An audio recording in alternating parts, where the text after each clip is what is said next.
ಹೇಗಿದ್ದೀರಾ ಎಲ್ಲರೂ? ಚೆನ್ನಾಗಿದ್ದೀರಾ? Welcome back to my YouTube channel.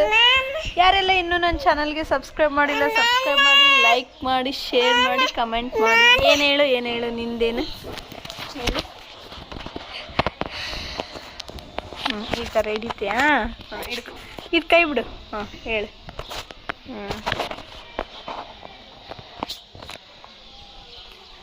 ನಮ್ಮ ಮನೆ ಮುಂದೆ ಡಾಗಿ ಬಂದಿದೆ. ಡಾಗಿ ಮರಿ ಮಾಡಕತ್ತಿ? ಏನು ಮಾಡಕತ್ತಿ?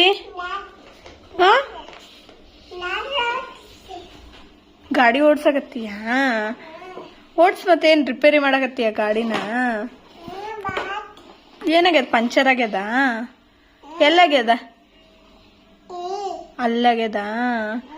ಎಲ್ಲಿ ಮುಳ್ಳಲ್ಲಿ ಹೋಗ್ಸಿದ್ಯಾ? ಹೌದಾ? ಎಲ್ಲಿ ಹೊರಗಡೆನಾ? ಎಲ್ಲಿ ಹೋಗ್ಸಿದಿ? ಅಲ್ಲಿನಾ? ಹ್ಞೂ. ಡಾಗ್ ಎಷ್ಟಿದಾವ ರಜ ಹೊರಗಡೆ? ಭಾಳ ಇದಾವ. ಓದ್ವವು, ಓದು. ಮ್ಯಾಲೆ ಏರ್ಬೇಡ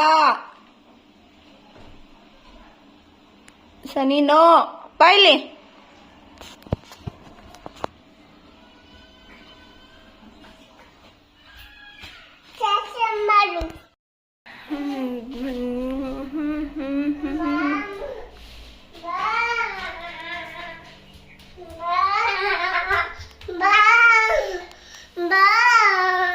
ಏನು ಮಾಡಕ್ಕೆ ಬಿಡ್ತಿಲ್ಲ ಇವತ್ತು. ಏನ ಗಿಡಗಳು ನೋಡ್ತಿರ್ಬೋದು ನೀವು, ಇವಾಗ ತಾನೇ ಸುಧಾರಿಸ್ಕೊತಾ ಇದ್ದಾವೆ.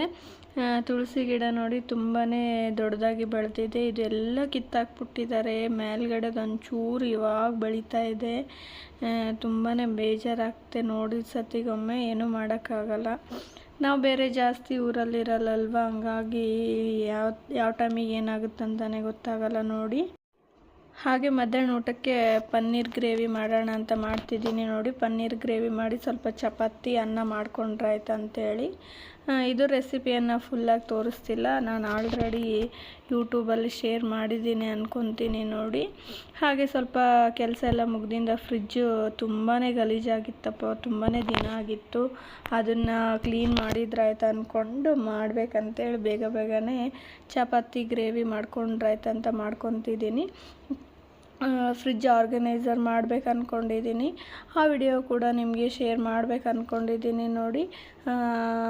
ಈ ರೆಸಿಪಿನ ನಾನು ಯೂಟ್ಯೂಬಲ್ಲಿ ಹಾಕಿಲ್ಲ ಅಂದ್ಕೊತೀನಿ. ಯಾರಿಗಾದ್ರೂ ಬೇಕಿದ್ದರೆ ಕಮೆಂಟ್ ಬಾಕ್ಸಲ್ಲಿ ಕಮೆಂಟ್ ಹಾಕಿ, ಖಂಡಿತ ಹಾಕ್ತೀನಿ.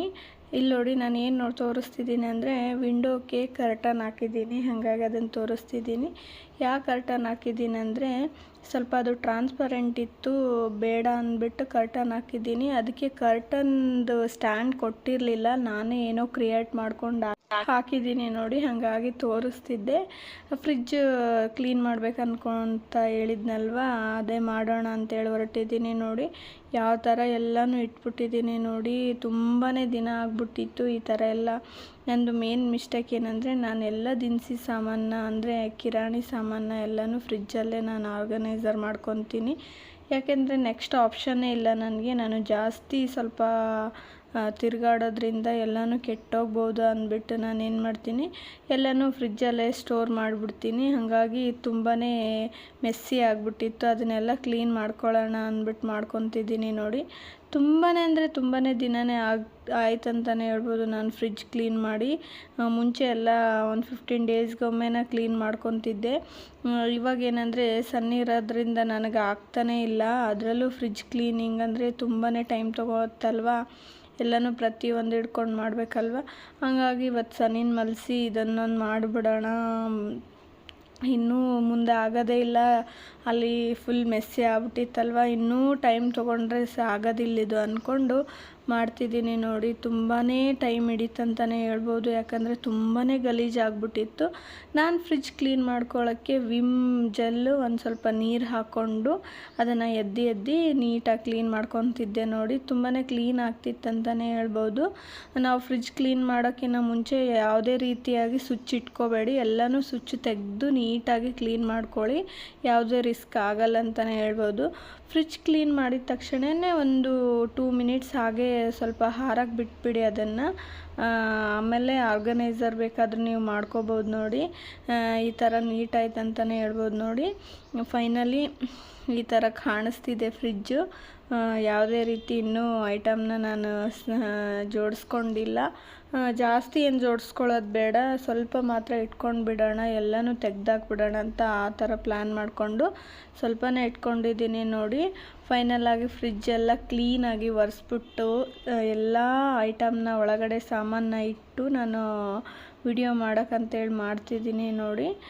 ನಾನು ಜಾಸ್ತಿ ಏನು ಇಟ್ಕೊಳ್ಳಿಲ್ಲ, ಎಲ್ಲನೂ ತೆಗೆದ್ಬಿಟ್ಟಿದ್ದೀನಿ. ಯಾಕಂದರೆ ಫ್ರಿಜ್ ಸ್ವಲ್ಪ ಕ್ಲೀನಾಗಿರಲಿ, ಸ್ವಲ್ಪ ನಾವು ಯಾವುದಾದ್ರೂ ಇಡೋಕ್ಕೆ ಸ್ಪೇಸ್ ಇರಲಿ ಅಂದ್ಬಿಟ್ಟು ಈ ಥರ ಮಾಡ್ಕೊಂಡಿದ್ದೀನಿ ನೋಡಿ. ಇಲ್ಲಿ ಮೇಲ್ಗಡೆ ಏನೂ ಇಟ್ಟಿಲ್ಲ, ಇದು ಚೀಸ್ ಅಷ್ಟೇ ಇದೆ. ಇಲ್ಲಿ ಮೇಲ್ಗಡೆ ಬಂದರೆ ಹಾಲು ಮೊಸರು ಇಟ್ಕೊಂಡಿದ್ದೀನಿ ನೋಡಿ. ಇನ್ನು ಈ ಕೆಳಗಡೆ ಸ್ಟ್ಯಾಂಡಲ್ಲಿ ನಾನು 2 ಬಾಕ್ಸಲ್ಲಿ ತರಕಾರಿ ಹಾಕಿಡ್ತೀನಿ. ಯಾವಾಗಲೂ ಇವೆರಡು ಬಾಕ್ಸಲ್ಲಿ ಮಾತ್ರ ನಾನು ತರಕಾರಿ ಹಾಕಿಡೋದು. ಇನ್ನು ಅದು ಕರಿಬೇವು ಕೊತ್ತಂಬರಿ ಬಾಕ್ಸ್ ಆಗಿರುತ್ತೆ. ಆ ಕಡೆ ಬೇಳೆ ಇಟ್ಕೊಂಡಿದ್ದೀನಿ ನೋಡಿ. ಈ ಕಡೆ ಸೈಡಿಗೆ ಜಾಗ ಇಲ್ಲ ಅಂದ್ಬಿಟ್ಟು ಇನ್ನು ಹಿಂದ್ಗಡೆ ಏನು ಮಾಡೀನಿ ಅಂದರೆ ಈ ಥರ ಬಾಕ್ಸಲ್ಲಿ ಮಸಾಲ ಐಟಮ್ನೆಲ್ಲನ ಹಾಕಿಟ್ಟಿದ್ದೀನಿ. ನಾನು ಏನು ಮುಂಚೆ ಥರನೇ ಇಟ್ಕೊಂಡಿದ್ದೀನಿ, ಯಾವುದು ಚೇಂಜಸ್ ಮಾಡಿಲ್ಲ. ಇಲ್ಲಿ ಹೂ ಹಾಕಿ ಇಟ್ಟಿದ್ದೀನಿ ನೋಡಿ ಅದರಲ್ಲಿ. ಇನ್ನು ಕೆಳಗಡೆ ಏನು ಬಾಕ್ಸ್ ಇದೆಯಲ್ಲ ಅಲ್ಲೆಲ್ಲನೂ ನಾನು ಕಿರಾಣಿ ಐಟಮ್ನ ಸ್ಟೋರೇಜ್ ಮಾಡಿಬಿಟ್ಟಿದ್ದೀನಿ. ನಾನು ಈ ಥರನೇ ಪ್ಲಾಸ್ಟಿಕಲ್ಲೇ ಇಟ್ಕೊಳ್ಳೋದು. ಯಾಕಂದರೆ ಫ್ರಿಜ್ಜಲ್ಲಿ ಬಾಕ್ಸಸ್ ಇಟ್ಕೊಂಡ್ರೆ ಜಾಸ್ತಿ ಸ್ಟೋರೇಜ್ ಜಾಸ್ತಿ ಹಿಡಿಸ್ಕೊಂಡ್ಬಿಡುತ್ತೆ ಸ್ಪೇಸ್ ಅಂತೇಳಿ ನಾನು ಅದೇ ರೀತಿಯಾಗಿ ಇಟ್ಕೊಂಡಿದ್ದೀನಿ. ನನಗೆ ನೆಕ್ಸ್ಟ್ ಆಪ್ಷನ್ ಇಲ್ಲ, ನಾನು ಎಲ್ಲನೂ ಅಲ್ಲೇ ಇಟ್ಕೋಬೇಕಾಗುತ್ತೆ. ಯಾಕಂದರೆ ನಾನು ಸ್ವಲ್ಪ ಜಾಸ್ತಿ ಊರಿಗೆ ಹೋಗೋದ್ರಿಂದ ಅಲ್ಲಿ ಲವಂಗ ಇಟ್ಕೊಂಡು ಏಲಕ್ಕಿ ಇಟ್ಕೊಂಡಿದ್ದೀನಿ ನೋಡಿ. ಮೇಲ್ಗಡೆ ಬೆಳ್ಳುಳ್ಳಿ ಪೇಸ್ಟು, ಆಮೇಲೆ ಬೆಣ್ಣೆ ಮತ್ತು ತುಪ್ಪ, ಇದು ಸನ್ನಿಗೋಸ್ಕರ ಪೆಪ್ಪರ್ ಪೌಡರ್, ಜೇನುತುಪ್ಪ, ಈ ಥರ ಈ ಕಡೆ ಬಾಕ್ಸಲ್ಲೆಲ್ಲ ನೀಟಾಗಿ ಇಟ್ಕೊಂಡಿದ್ದೀನಿ. ಇಲ್ಲಿ ಸಾಸಸ್, ಚಿಲ್ಲಿ ಸಾಸ್ ಆಗಿರ್ಬೋದು, ಸೋಯಾ ಸಾಸ್ ಆಗಿರ್ಬೋದು, ರೆಡ್ ಚಿಲ್ಲಿ ಸಾಸ್ ಆಗಿರ್ಬೋದು, ಡ್ರೈ ಫ್ರೂಟ್ಸ್ ಆಗಿರ್ಬೋದು ಮೇಲ್ಗಡೆ ಇಟ್ಕೊಂಡಿದ್ದೀನಿ. ಇನ್ನು ಕೆಳಗಡೆ ಸ್ಟೆಪ್ ಬಂದುಬಿಟ್ರೆ ನನ್ನ ಸನ್ನಿವು ಗಂಜಿ ಪೌಡರು, ಬೇಳೆ ಅವೆಲ್ಲನೂ ನಾನು ಫ್ರಿಜ್ಜಲ್ಲೇ ಸ್ಟೋರ್ ಮಾಡಿ ಇಡ್ತೀನಿ ನೋಡಿ. ಮತ್ತು ಈ ಕಡೆ ಬಂದರೆ ಬೇಳೆ, ನಾನು ತುಂಬಾ ಬೇಳೆ ಕಡಿಮೆ ಯೂಸ್ ಮಾಡೋದ್ರಿಂದ ನಾನು ತುಂಬ ಸ್ವಲ್ಪ ಬೇಳೆನ ಕರ್ದಿ ಮಾಡ್ತೀನಿ. ಇನ್ನು ಕೆಳಗಡೆ ಬಂದರೆ ಸಾಸಸ್ ಇಟ್ಟಿದ್ದೀನಿ ಎಲ್ಲಷ್ಟು. ಈ ಥರ ಫ್ರಿಜ್ನ ನೀಟಾಗಿ ಜೋಡಿಸ್ಕೊಂಡಿದ್ದೀನಿ ಅಂತಲೇ ಹೇಳ್ಬೋದು. ಜಾಸ್ತಿ ಏನು ಈ ಸತಿ ಎಲ್ಲನೂ ಇಟ್ಕೊಳ್ಳೋಕೆ ಹೋಗಿಲ್ಲ, ಇದೇ ಥರನೇ ಇರುತ್ತೆ ಹೇಳೋಕ್ಕಾಗಲ್ಲ. ಯಾಕಂದರೆ ನಾವು ಅಡುಗೆ ಮಾಡೋ ಟೈಮಲ್ಲಿ ಅರ್ಜೆಂಟ್ ಇರ್ತೀವಿ, ಯಾವ ಥರ ಕಿತ್ತಾಕ್ತೀವಿ ಅಂತಲೇ ಗೊತ್ತಾಗಲ್ಲ. ಆಲ್ಮೋಸ್ಟ್ ಅಲ್ಲಿ ಕ್ಲೀನಾಗಿ ಇಟ್ಕೋಕೆ ಟ್ರೈ ಮಾಡ್ತೀನಿ. ಈ ವಿಡಿಯೋ ನಿಮಗೆ ಇಷ್ಟ ಆಗಿದ್ದರೆ ಒಂದು ಲೈಕ್ ಮಾಡಿ, ಶೇರ್ ಮಾಡಿ. Thank you for watching. Love you all.